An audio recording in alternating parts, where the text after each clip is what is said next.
Welcome and thanks for joining us here at WYCC.org for In the Loop, the After Show. Our guest today, Chicago Tribune reporter Peter Frost, Linnell Harris, business executive and radio host, and Jane McCahill, senior partner for Pulcinelli Law Offices. Thanks for joining us. This week we learned about a state police crackdown on texters. And Jane, when you hear about this and see so many people texting behind the wheel, what are your thoughts? You know, I agree. Texting behind the wheel is crazy. Although the story that I really liked was the guy who was shaving who got a ticket, that he couldn't really drive and shave at the same time. So I think it's a good, in terms of community awareness, the public effort that, hey, put the phone down.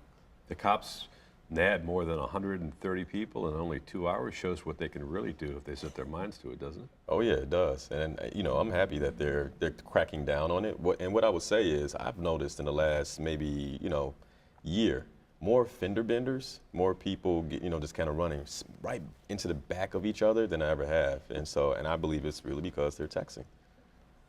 What is it about that phone that you just can't put it down when you're behind the wheel, Peter? What's the addiction here?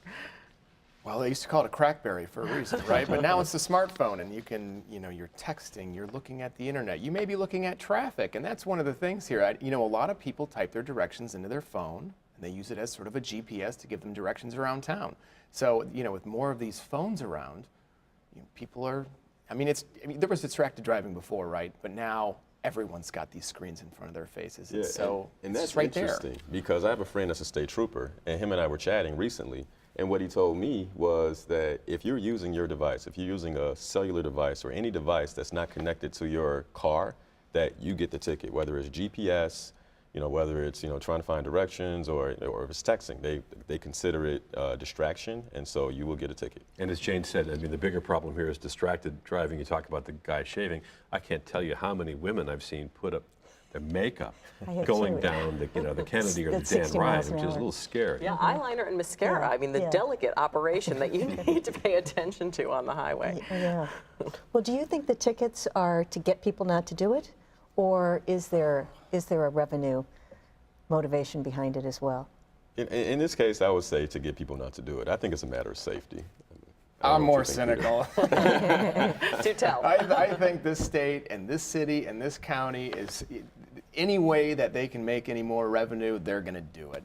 That starts with the texting and driving. It goes to the red light cameras. Anything they could do to make more money, I think they're looking at. But on those red light cameras, the city has taken down 36 of them, or is going to take down 36 of them over the next few months. So doesn't that sort of refute your point?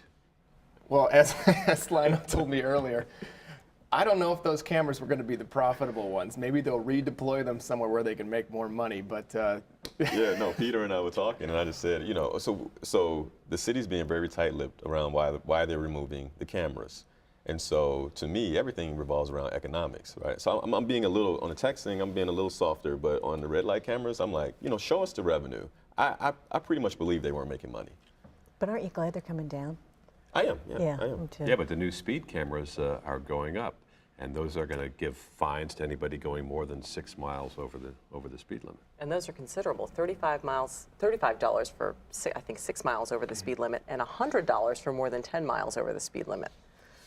So that'll generate lots of revenue.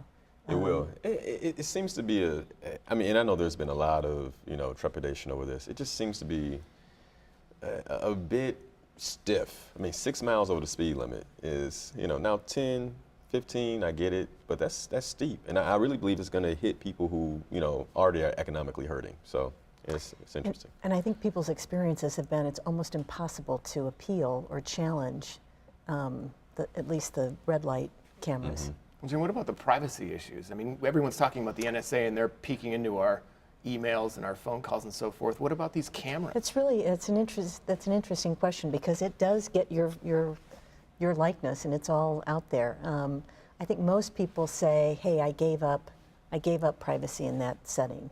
That once I'm on the street. And there are thousands of these cameras now in Chicago, thousands of them. Maybe Yeah. they can use those cameras to catch people who are shaving behind the wheel or putting on their makeup. You know, this is the one thing I'll say though. So every time something like this happens, you know, there's always some type of technical solution, right? So there will be an app out that basically shows you all the cameras in Chicago, and now we have more distracted drivers because they're trying to figure out where the cameras are, and they're not, you know, watching the road. So it seems to be this perpetual circle. We'll have to leave it there. Peter Frost, Linnell Harris, Jane McCahill, thank you for joining us today. Be sure to check out In the Loop every week, Thursday nights at 7. Thanks for joining us on WYCC.org, and goodbye.